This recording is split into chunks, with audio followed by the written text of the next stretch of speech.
Esse Salmo 23 que foi cantado é uma preparação para o nosso coração. É bom saber que temos um pastor, supremo pastor das nossas vidas. E nós vamos ler o Salmo vizinho, Salmo 22. Eu queria lhe convidar a abrir a Bíblia no Salmo de número 22. Esse é um daqueles chamados salmos messiânicos. Eu fico encantado quando leio as profecias referentes a Jesus e esses salmos messiânicos, porque escritos tantos anos antes do Senhor Jesus, escreveram detalhes do que aconteceu com ele. E esse aqui diz sobre o que aconteceu com ele quando estava na cruz. Então, isso deve levar o nosso coração a louvar e a adorar ao Senhor. Vou falar nesta noite sobre um tema que sempre desperta muito questionamento no meio do povo de Deus. Por que o justo sofre? Por que um servo de Deus sofre? Obviamente que há algumas igrejas que usam até como propaganda, né? Pare de sofrer. Mas há tanta gente de Deus, gente fiel que sofre. Por que o justo sofre? Vamos ver se a gente encontra respostas de Deus nesse salmo. Queria que você acompanhasse com muita atenção a leitura do Salmo 22. Vejam como essas palavras são familiares com as quais ele começa. Deus meu, por que me desamparaste? Por que se acham longe de minha salvação as palavras do meu bramido? Deus meu, clamo de dia e não me respondes, também de noite, porém não tenho sossego. Contudo, tu és santo, entronizado entre os louvores de Israel. Nossos pais confiaram em ti, confiaram e os livraste.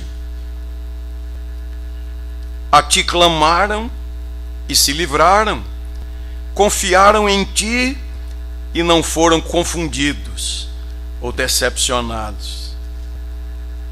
Mas eu sou o verme e não homem, opróbrio dos homens e desprezado do povo. Todos os que me veem zombam de mim, afrouxam os lábios e meneiam a cabeça. Confiou no Senhor, livre-o ele. Salve-o, pois nele tem prazer.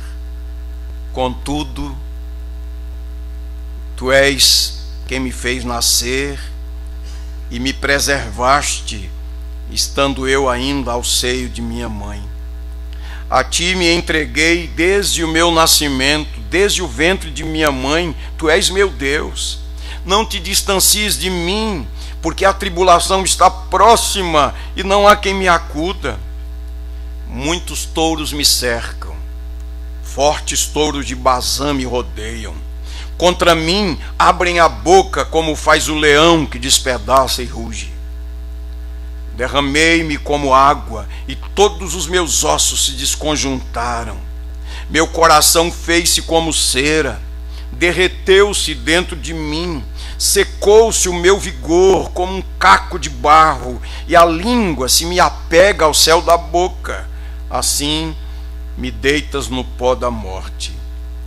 Cães me cercam, uma súcia de malfeitores me rodeia. Traspassaram-me as mãos e os pés. Posso contar os meus ossos. Eles me estão olhando e encarando em mim. Repartem entre si as minhas vestes e sobre a minha túnica deitam sortes. Tu, porém, Senhor, não te afastes de mim. Força minha, apressa-te em socorrer-me. Livra a minha alma da espada e das presas do cão a minha vida.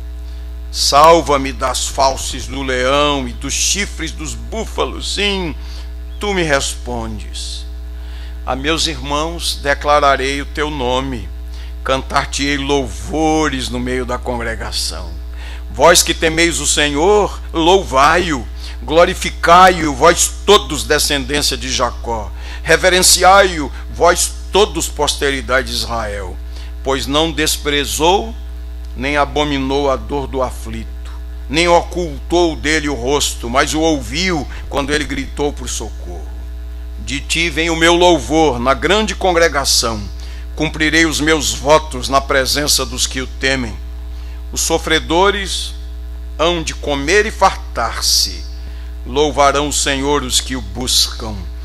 Viva para sempre vosso coração. Lembrar-se-ão do Senhor, e a ele se converterão os confins da terra. Perante ele se prostrarão todas as famílias das nações, pois do Senhor é o reino, é ele quem governa as nações. Todos os opulentos da terra hão de comer e adorar, e todos os que descem ao pó se prostrarão perante ele, até aquele que não pode preservar a própria vida. A posteridade o servirá. Falar-se-á do Senhor à geração vindoura. Hão de anunciar a justiça dele ao povo que há de nascer. Contarão que foi ele quem o fez. Aleluia. Que ele nos abençoe e ele aplique ao nosso coração essa sua palavra tão linda e tão preciosa. Gostaria que você mantivesse a sua Bíblia aberta, que durante a exposição nós vamos reler alguns desses versículos. É um longo salmo, são 31 versículos, e você pode perceber pela tônica do salmo, ele tem duas partes. A primeira parte vai até o verso 22, que a gente pode sintetizar aqui como uma lamentação do salmista, uma súplica. Ele derrama o seu coração perante o Senhor, ele fala de ataques que recebia, de inimigos, de acusações, do sofrimento, do silêncio de Deus. É um tempo de clamor mesmo, ele se humilha, está profundamente angustiado, e o pior, a sensação que ele tem é a de que Deus o abandonou. Olha que coisa dura. Então essa primeira parte vai até o verso 22, e a segunda parte é um canto de louvor por aquilo que Deus fez em sua vida. Uma pessoa disse que a diferença entre um servo de Deus e um ateu é que um ateu nega a existência de Deus, mas um servo de Deus se queixa de Deus a Deus. Quando você lê profetas e você lê salmos especialmente, que são cânticos, são orações, você se identifica muito, especialmente com os salmos, porque eles retratam o cotidiano, as experiências que são tão comuns a nós. Eu fui criado na igreja, como muitos de vocês aqui. Fui batizado quando criança, aos 2 meses de idade. Então tenho uma vida toda na igreja. Só não vou dizer quantos anos, né? Mas são muitos anos na igreja. E estando na igreja, eu ouvi muitas vezes assim: um crente não deve perguntar por quê. Já ouviram isso? Eu acho que aqui na primeira igreja ninguém nunca disse isso, né? Nunca um crente deve perguntar por quê. Um crente deve perguntar para quê. É bonito isso, né? Mas a grande questão, queridos, é que o nosso coração pergunta por quê. Deve perguntar também para quê, mas por quê? E nós temos textos bíblicos que dizem assim: por que te olvidaste de mim? Até quando andarei eu clamando e não escutarás?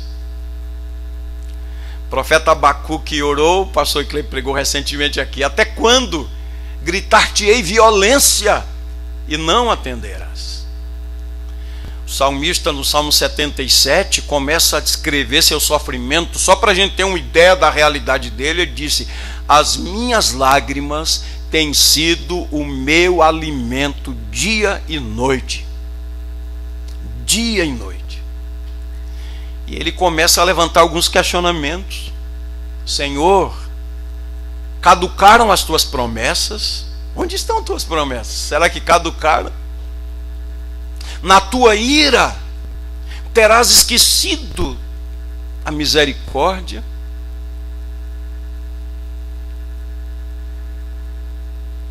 Homens de Deus como João Batista, o precursor do Senhor Jesus. O homem que tinha um ministério tão impactante, uma mensagem tão vigorosa, tão firme, chegou a ser confundido com o Messias. E ele disse: não, nem sou digno de desatar as sandálias, as correias de suas sandálias.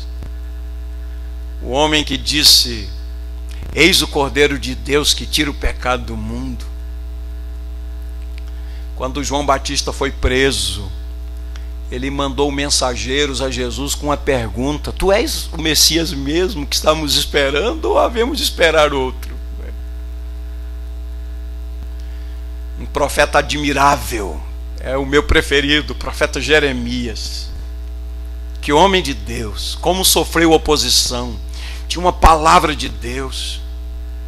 Ele quis hesitar quando foi chamado: Senhor, não passo de uma criança. Mas o Senhor lhe deu uma mensagem numa época tão difícil, povo de coração duro. Jeremias foi preso, foi torturado. Jeremias foi perseguido. Jeremias foi tratado como um traidor. E um dia, em meio aos seus sofrimentos, ele perguntou a Deus: Senhor, será que és para mim como ribeiros ilusórios? Quem sabe hoje à noite estou eu falando a pessoas que estão sofrendo, estão lá no cadinho. As adversidades se avolumam. Deus parece apático, indiferente, parece que não ouve. Quantos clamores têm sido apresentados perante Ele? Nós vamos aprender, queridos, na atitude, na postura do salmista. Apesar de o salmista crer em Deus, conforme lemos aqui, apesar de crer em Deus, ele está sofrendo. Porque eu quero lhe dizer, isso choca muitas pessoas hoje, mas eu quero lhe dizer com o fundamento da palavra de Deus, e que me importa essa convicção à luz da palavra de Deus: a fé em Deus não exclui o sofrimento. Um servo de Deus, uma serva de Deus, por mais piedosos que sejam, por mais que se devotem ao Senhor, por mais consagrados que sejam ao Senhor, não estão imunes ao sofrimento. A gente não se lembra muito das palavras do Senhor Jesus: no mundo tereis aflições, mas tende bom ânimo, disse o Senhor, eu venci o mundo. Esse Salmo 22 refuta a ideia de que o crente fiel, servo de Deus, não enfrenta sofrimento, ou que às vezes o sofrimento é consequência direta de um determinado pecado. Você está sofrendo porque está em pecado. Os amigos de Jó fizeram isso com ele. Alguém disse que o melhor da atitude deles foi quando eles foram visitá-lo e ficaram em silêncio, e ficaram vários dias em silêncio. Foi a melhor coisa que eles fizeram. Mas quando começaram a abrir a boca, fizeram tantas acusações contra Jó. Mas quando a gente olha aqui para esse salmo, nós não temos aqui em nenhum momento o salmista confessando o seu pecado, embora saibamos ele era um pecador. Ele expressa uma fé intensa. Quando medito nesse salmo, leio esse salmo, é interessante algumas expressões dele no meio do sofrimento. Ele vem falando os primeiros versículos do sofrimento: Deus meu, por que me desamparaste? Mas há um momento quando ele para, por exemplo, o verso 9: contudo, tu és quem me fez nascer e me preservaste, estando eu ainda no seio de minha mãe. Versículo 3: contudo, tu és santo, entronizado entre contudo tu és santo, entronizado entre os louvores de Israel. Ele continua, como por exemplo no verso 19: tu, porém, Senhor, não te afastes de mim, força minha, apressa-te em socorrer-me. Ele expressa fé intensa, ele expressa devoção ao Senhor, apesar de sua confiança, ele sofreu. E o que é incrível, ele se sentiu abandonado por Deus. Por que me desamparaste? Por que me desamparaste? No entanto, ele nos dá um exemplo, um testemunho de fé lindíssimo. E outros servos de Deus também. Temos o exemplo bíblico. Invariavelmente, esses homens e mulheres de Deus resolveram suas questões na presença de Deus. Ana, a mãe de Samuel, foi a presença de Deus. E ela orava com tamanha intensidade que o sacerdote, olhando de longe, pensou até que ela estivesse embriagada. Era a dor da alma, e ela estava ali diante de Deus. Asaf, quando escreveu o Salmo 73, falando de uma crise, dizendo: quase resvalaram os meus pés, pouco faltou para que eu me desviasse. Ele diz: até que eu entrei no santuário de Deus. Foi na presença de Deus que ele resolveu a sua questão. Abacuque, quando levantou todos aqueles questionamentos, foi que ele disse: colocar-me-ei na minha torre de vigia e esperarei a resposta de Deus à minha queixa. Nós temos nesse salmo um clamor e uma palavra de grande conforto, que a boa mão do Senhor está sobre todos aqueles que o buscam de coração. Vamos ver então, queridos, essas duas partes. A primeira parte, nos versos 1 a 22, nós temos aqui uma súplica por livramento. Na verdade, esses versículos falam exatamente de uma súplica. No meio do sofrimento intenso, ele suplica a Deus por uma intervenção, uma ação poderosa de Deus, mesmo tendo a impressão de que Deus o havia abandonado, mesmo sofrendo a acusação de pessoas. Imagine no meio do sofrimento, quando a gente está sofrendo, o que a gente quer às vezes é um abraço, é uma presença. Quantas pessoas nos fazem bem, às vezes não dizem nada, mas nos dão um abraço, fazem um cafuné, ou então nos dão um versículo, ou sussurram assim no nosso ouvido: estou orando por você. Olha que coisa boa, não é? Mas o salmista diz que em meio a toda aquela adversidade, havia pessoas adversárias, havia inimigos, gente que queria fazê-lo sofrer mais ainda. E eu, quando leio esse verso, lembro-me do nosso amado Senhor Jesus Cristo. Por que me desamparaste? Naquele momento doloroso da cruz, quando Jesus tomava o nosso lugar e levava sobre si nossas iniquidades, nossas enfermidades, nossas dores. O pecado que nos traz, o castigo que nos traz a paz estava sobre ele. E ele, que nunca cometeu pecado, dolo algum se achou em sua boca, se fez pecado por nós. E naquele momento é como se o Deus, que é tão puro de olhos, tivesse tirado os olhos do seu filho amado, que estava morrendo uma morte vicária. A questão é, nessa súplica por livramento, porque Deus não se preocupa com a minha situação. Quem sabe foi essa pergunta que você fez nesses dias, ou tem feito. Por que é que Deus não se preocupa? Não há impossíveis para Deus. Nada é demasiadamente difícil para Ele. E aí o inimigo sussurra lá na nossa alma, né? Não vale a pena continuar orando. Ou alguém nos diz, como disseram ao salmista noutra ocasião: e aí, o teu Deus onde está? Cadê seu Deus? Por que é que ele não responde?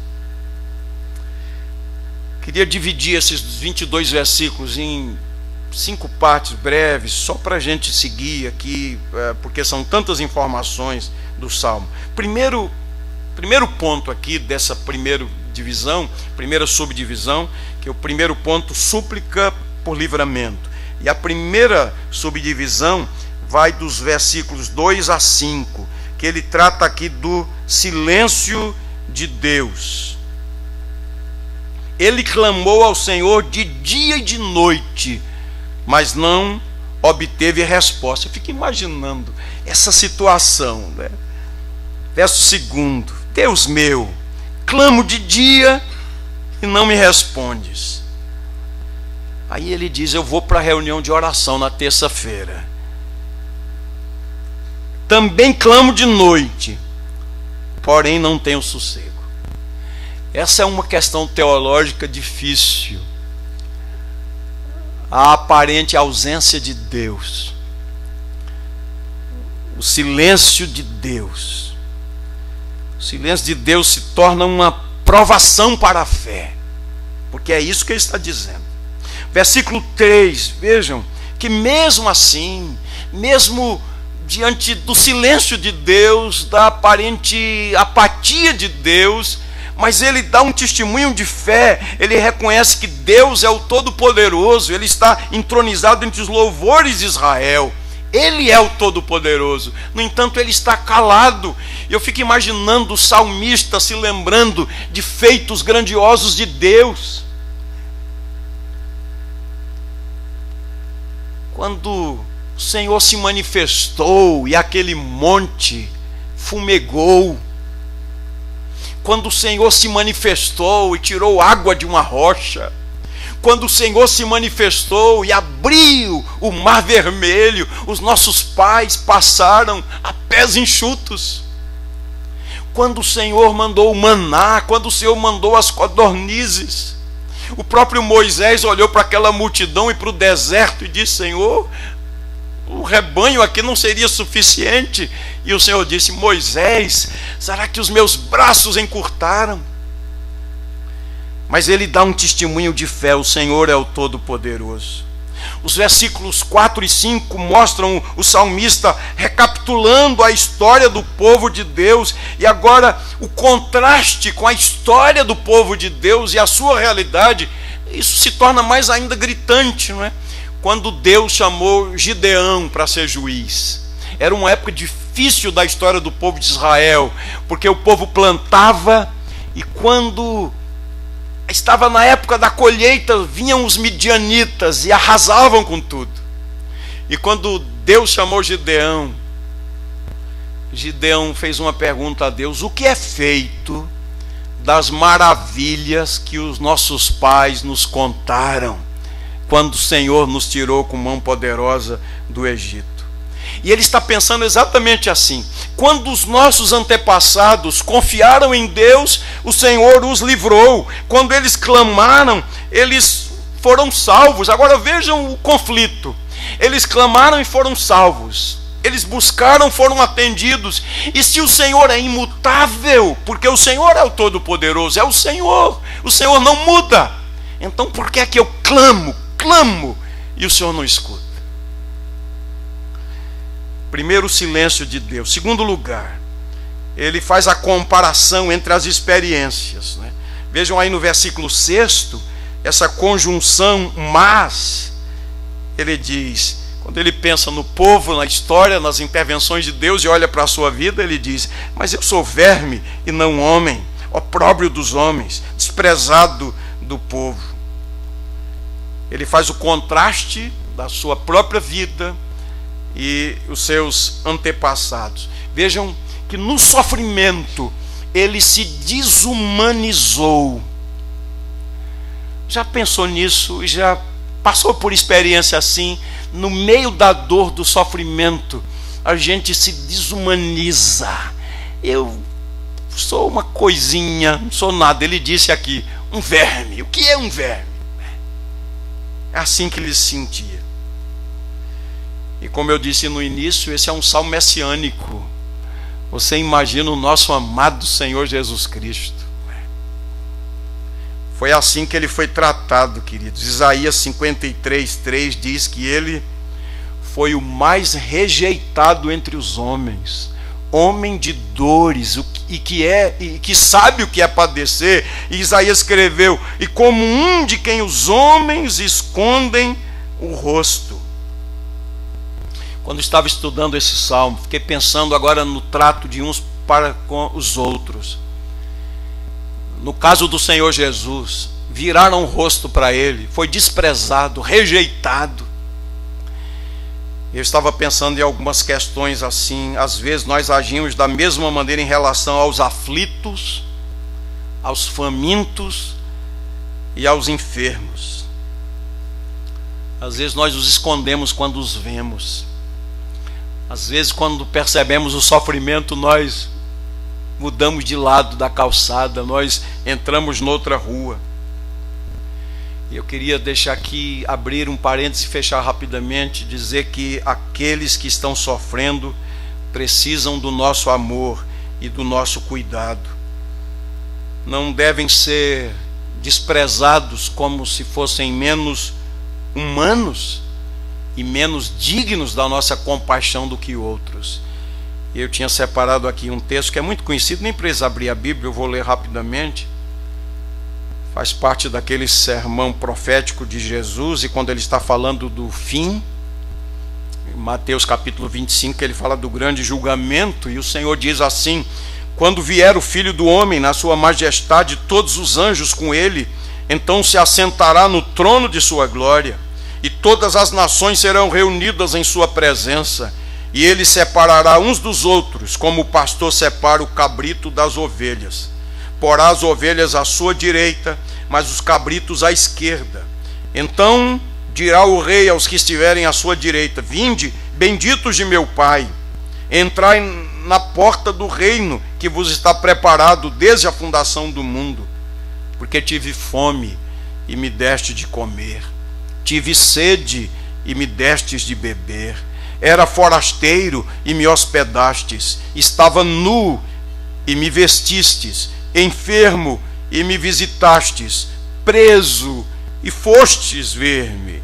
Então perguntarão os justos: Senhor, quando foi que te vimos com fome e te demos de comer, ou com sede e te demos de beber, ou quando te vimos forasteiro e te hospedamos, ou nu e te vestimos? E quando te vimos enfermo ou preso e te fomos visitar? O rei respondendo lhes dirá: em verdade vos afirmo que sempre que o fizestes a um desses meus pequeninos irmãos, a mim o fizestes. Então o rei dirá também aos que estiverem à sua esquerda: apartai-vos de mim, malditos, para o fogo eterno, preparado para o diabo e seus anjos. Porque tive fome e não me destes de comer, tive sede e não me destes de beber, sendo forasteiro não me hospedastes, estando nu não me vestistes, achando-me enfermo e preso não fostes ver-me. E lhes perguntarão: Senhor, quando foi que te vimos com fome, com sede, forasteiro, nu, enfermo, preso e não te assistimos? Então lhes responderá: em verdade vos digo, sempre que o deixaste de fazer a um desses mais pequeninos, a mim o deixaste de fazer. E irão esses para o castigo eterno, porém os justos para a vida eterna. Terceiro lugar, dividindo aqui o salmo, primeiro ele está falando do silêncio de Deus, depois ele está comparando as experiências. Terceiro lugar, versículos 7 e 8, as acusações que ele sofria, o desprezo e as setas. Se tem uma coisa que é mais dura ainda, é na hora da dor, as acusações, as setas, aqueles que dizem bem feito. Estudamos quinta-feira passada o livro do profeta Obadias, e Obadias tem uma sentença de juízo contra os edomitas, os descendentes de Esaú, por causa da sua vaidade, do seu orgulho e da sua crueldade. A Bíblia diz que quando os caldeus invadiram Jerusalém, destruíram a cidade, mataram muitos, levaram cativos. E Obadias fala sobre isso, que os edomitas ficaram nas encruzilhadas, nas esquinas, matando alguns dos judeus, e inclusive prendendo alguns que estavam fugindo, para terem o prazer de os entregarem aos caldeus. Eles tinham um grave problema, tinham uma maldade no coração. Eles não tiveram sensibilidade. Muito diferente quando você lê Lamentações de Jeremias, por exemplo, quando Jeremias olha aquela cidade destruída, ele chora e ele lamenta diante daquela cidade. E agora o salmista diz que, devido à sua condição desumanizada, da sua humilhação, que ele diz: eu sou verme, não homem. O salmista se torna agora objeto de escárnio. As pessoas ao seu redor zombam dele, dizendo: confiou no Senhor, livre-o, salve-o. Olha que coisa dura. Não foram essas palavras que o nosso amado Senhor Jesus ouviu quando estava na cruz? Diz o texto bíblico, diz o evangelho, que alguns passaram por lá, menearam a cabeça, olharam para cima, salvou os outros. Não pode fazer nada por si mesmo. Se Deus gosta mesmo dele, que desça e venha salvá-lo. Você imagine, no meio da dor, e além de questionarem a sua confiança no Senhor, estavam considerando ele um rejeitado por Deus. Deus lhe rejeitou. Olha que palavra dura no meio do sofrimento. Quando alguém quer se entregar ao Senhor, confiar no Senhor, Deus esqueceu de você. Deus desprezou você. Cadê sua fé? O teu Deus, onde está? Em quarto lugar, desde os versículos 9 e 10, o salmista então, mesmo depois dessas acusações todas, depois do sofrimento todo, veja o que ele faz, e isso é um exemplo para você e para mim, querido, querida. Ele começa a trazer à memória, ele traz as lembranças da providência de Deus na sua vida, e esse é um método maravilhoso, porque Deus não muda. Ainda que aparentemente ele esteja em silêncio, ele não muda, pode ter certeza disso. Isso é um absoluto. Deus é imutável, nele não pode existir mudança nem sombra de variação. Creia nisso. E o salmista, querido, você imagine as pessoas dizendo: confiou no Senhor, livre-o, salve-o. E ele agora começa a olhar para a sua vida e começa a ver a providência de Deus. Em meio ao profundo sofrimento, ele procura um modo de fortalecer a sua fé em Deus. Vejam aí esses versículos 9 e 10, como ele recorda-se de sua própria experiência, de como o Senhor o protegeu desde a sua mais tenra idade. E ele reitera aqui a sua relação estreita com Deus. Tu me preservaste, estando eu ainda no seio de minha mãe. Ele cria em Deus como Criador, ele cria em Deus como Deus da providência.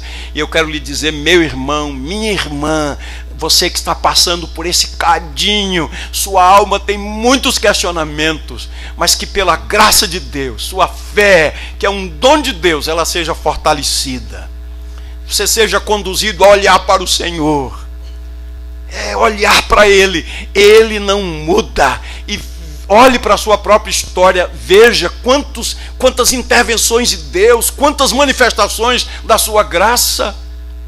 O salmista no Salmo 77, que eu citei, que disse: caducaram tuas promessas, na tua ira esqueceste a misericórdia. Há um momento quando ele diz: isto é o meu sofrimento. E ele olha para a história e diz: tu és o Deus que opera as maravilhas. Que Deus é tão grande como o nosso Deus. Louvado seja o nome do Senhor. E agora, desde o verso 11 até o verso 22, ele destaca agora os seus inimigos. Vejam a realidade. Aparentemente abandonado por Deus, desprezado, desumanizado, alvo de zombarias daqueles que o cercavam, o salmista também se vê à volta com inimigos. Fica muito claro isso desde os versos 11 a 22. Vou lhe ajudar aí, você está olhando na sua Bíblia. Verso 11. Mais uma vez ele clama ao Senhor que se aproxime. Verso 1 ele diz: Deus meu, por que me desamparaste? Agora no verso 11: não te distancies de mim, porque a tribulação está próxima. Literalmente quer dizer: não fiques longe, Senhor, porque a tribulação está aqui ao meu lado. versos 12 e 13. Os inimigos são descritos aqui metaforicamente como touros e leões. Os touros de Bazã. Essa região ficava a leste do Mar da Galileia, uma região muito fértil. E o gado dessa região era um gado de destaque. E quando ele usa essa metáfora dos touros de Bazã, a ideia aqui era de um poder ameaçador, assim como também o poder ameaçador do leão. Ele usa essas metáforas para dizer da força dos seus inimigos. Versos 14 e 15. E ele diz assim: a menos que o Senhor intervenha, eu irei morrer em breve. É isso que ele está dizendo. Versos 14 e 15.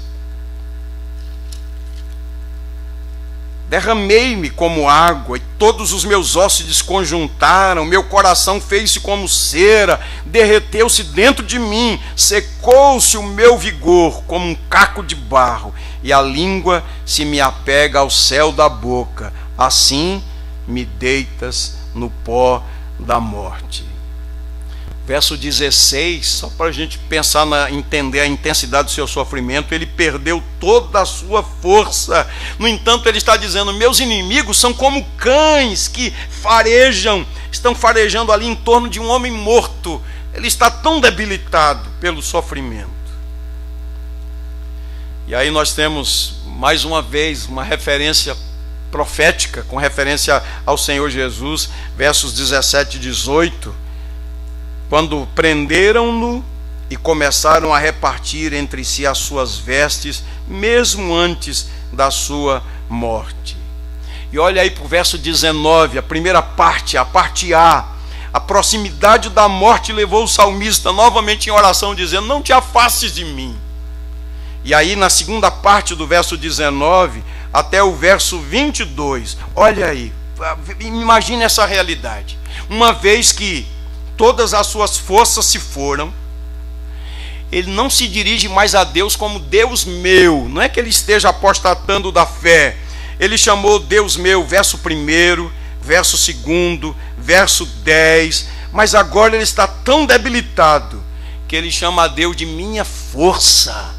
É o Senhor quem pode me fortalecer. Ele destaca aqui esse atributo de Deus tão apropriado naquela situação, e ele clama por uma intervenção imediata de Deus. Apressa-te em socorrer-me, livra-me, livra minha alma, salva-me. Irmão e irmã, aqui está o testemunho de um homem de Deus, um salmo messiânico. Palavras proferidas por ele foram proferidas pelo Senhor Jesus quando estava na cruz. Quando ele fala aqui dos ossos que podiam ser contados, imagine Jesus naquela posição, pendurado ali na cruz. O seu coração se derreteu como uma cera. Os estudiosos dizem que o que aconteceu ali com o Senhor Jesus na cruz, literalmente é como se o seu coração tivesse partido. Tanto que quando os guardas furam o seu lado, o que é que escorre ali? Uma mistura de água com sangue, né? O seu coração literalmente foi partido por amor dos eleitos de Deus e por causa do grande sofrimento dele, o grande sofrimento dele. E o salmista se identifica aqui. Mas o salmo é tão lindo porque ele nos ensina qual deve ser a nossa conduta quando aparentemente Deus está em silêncio. Quando a gente começa a comparar as experiências, né? Mas fulano de tal orou e Deus ouviu, fulana de tal orou, Deus ouviu, ele foi curado, ela foi curada, houve a intervenção de Deus, houve a provisão de Deus. Mas aí, quando a gente se sente desumanizado, como ele disse, eu sou um verme, não um homem.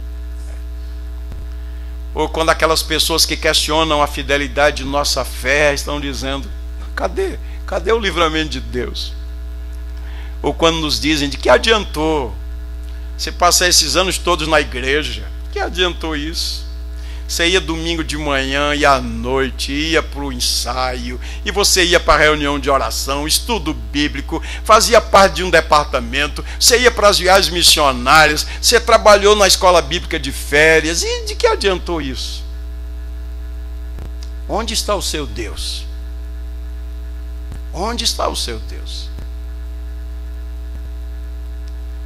Quando os inimigos lançaram setas tão ameaçadoras, né? Mas ele nos ensina algo precioso, queridos, que os nossos olhos, em qualquer circunstância, no momento mais escuro da nossa alma, os nossos olhos estejam fitos no Senhor. Ele é a nossa esperança. E vejam como depois de tanto sofrimento, essa sessão, que é o verso 22, termina com um voto que ele faz a Deus. O salmista promete que anunciará os feitos de Deus aos seus irmãos na fé, e ele cantará louvores no meio da congregação, e esses louvores constituem exatamente a segunda parte da mensagem, quando ele diz: a meus irmãos declararei o teu nome, cantar-te-ei louvores no meio da congregação. E o tom da segunda parte do salmo é diferente. Para que você participe comigo, vamos ler juntos, de 23 a 31. Vamos lá, com bastante entusiasmo. Versos 23 a 31. Vós que temeis o Senhor, louvai-o, glorificai-o, vós todos, descendência de Jacó, reverenciai-o, vós todos, posteridade de Israel. Pois não desprezou, nem abominou a dor do aflito, nem ocultou dele o rosto, mas o ouviu quando lhe gritou por socorro. De ti vem o meu louvor na grande congregação, cumprirei os meus votos na presença dos que o temem. Os sofredores hão de comer e fartar-se, louvarão o Senhor os que o buscam. Viva para sempre o vosso coração. Lembrar-se-ão do Senhor, e a ele se converterão os confins da terra. Perante ele se prostrarão todas as famílias das nações. Pois do Senhor é o reino, é ele quem governa as nações. Todos os opulentos da terra hão de comer e adorar, todos os que descem ao pó se prostrarão perante ele, até aquele que não pode preservar a própria vida. A posteridade os servirá. Falar-se-á do Senhor à geração vindoura. Hão de vir anunciar a justiça dele ao povo que há de nascer. Contarão que foi ele quem o fez. Louvado seja o nome de Deus. O tom da segunda parte é bem diferente, né? A lamentação dá lugar ao louvor. Interessante, o salmista sofreu sozinho. Mas agora, na hora da alegria, ele convida a congregação a louvar com ele. A aparente ausência de Deus foi substituída pela salvação de Deus. E olha aí no verso 23, novamente, ele emprega aqui vários termos para retratar a congregação. Vós que temeis o Senhor, descendência de Jacó, posteridade de Israel, louvai-o, glorificai-o, reverenciai-o. É isso que ele diz.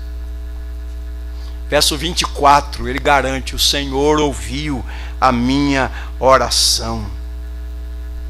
As palavras de louvor mostram claramente que o clamor que foi elevado ao Senhor na primeira parte do Salmo foi agora ouvido para o Senhor. E a partir do verso 25 até o verso 31 ele inicia um grande cântico de ação de graças. Ele fez os votos e agora ele se dirige à congregação. Vamos louvar ao Senhor. Abacuque começou sua profecia com questionamentos. Até quando? Até quando? E ele termina com louvor. Ainda que a figueira não floresça. Lembra-se? O livro de Ruth começa com amargura. Não me chamem Noemi. mas sim Mara. Noemi, um dos significados de Noemi ou Noemi é doçura. Mas Dona Noemi estava tão amargurada que ela disse: chame-me de Mara. Estava amargurada, porque o poderoso pesou a sua mão sobre mim. Ditosa eu parti, cheia de vida, e o Senhor me trouxe pobre. Pesou a sua mão sobre mim. Mas o livro termina com Noemi segurando o seu netinho, Obed, o pai de Jessé, o avô de Davi. Aquele menino entrou na linhagem do Messias. E as mulheres diziam: esse menino será o consolador da tua velhice. A palavra de Deus diz, queridos, o choro pode durar a noite, mas a alegria vem pela manhã.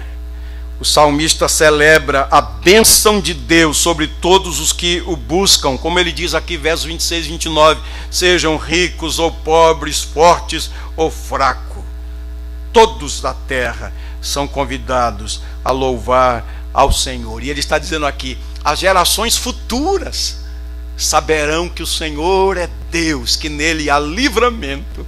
Então que a dor de hoje seja encarado como uma oportunidade para uma intervenção poderosa de Deus, para que ele seja mais e mais glorificado.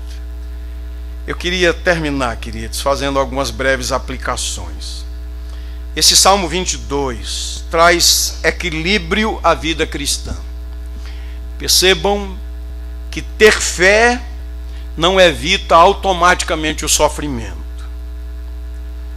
Até mesmo Jesus, que é Deus, Jesus, homem perfeito,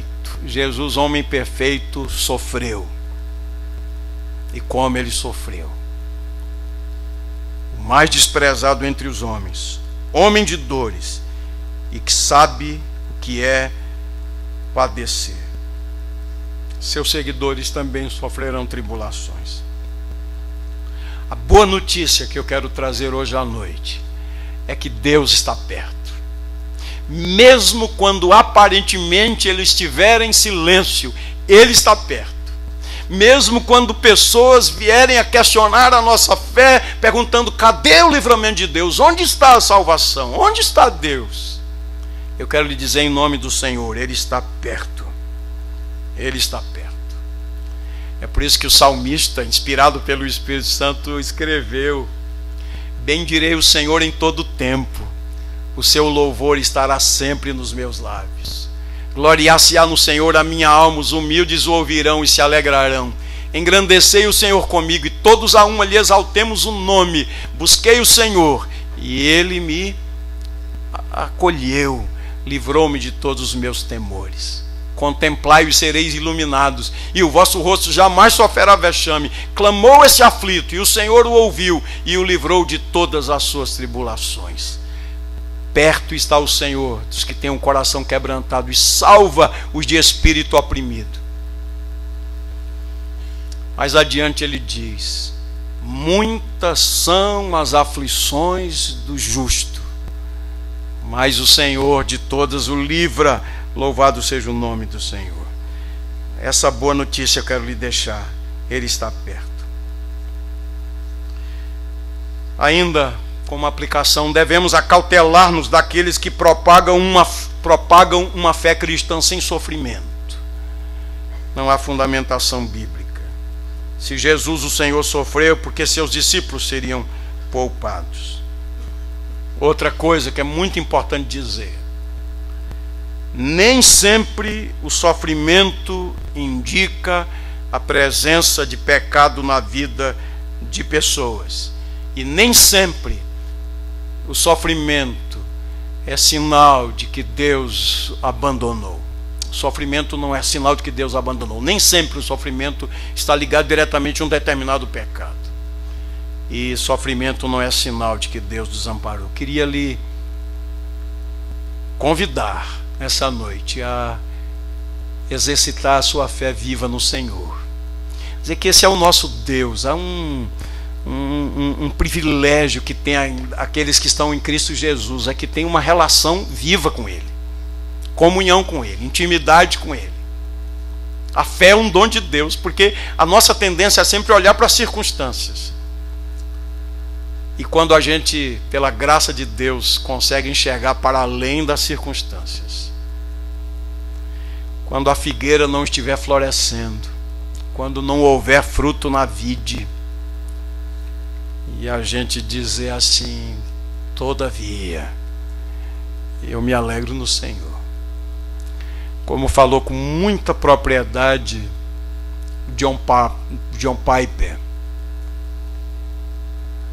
a nossa alma, ela fica satisfeita quando satisfeita em Deus. Você que me ouve, que ainda não tem uma relação viva com o Senhor Deus, não foi reconciliado, o Senhor Jesus Cristo veio para buscar e salvar o que estava perdido. Jesus não veio chamar bonzinhos, não veio chamar justos, mas veio chamar pecadores ao arrependimento. Ele disse: eu vim para buscar e salvar o que estava perdido. Quero lhe convidar, usando uma linguagem de Paulo, rogar em nome do Senhor, pois vos rogamos que vos reconcilieis com Deus, porque nós somos criados para o louvor da glória de Deus. E que o seu coração descanse no Senhor. Tenha essa certeza, Ele está perto. A Ele a glória. Amém.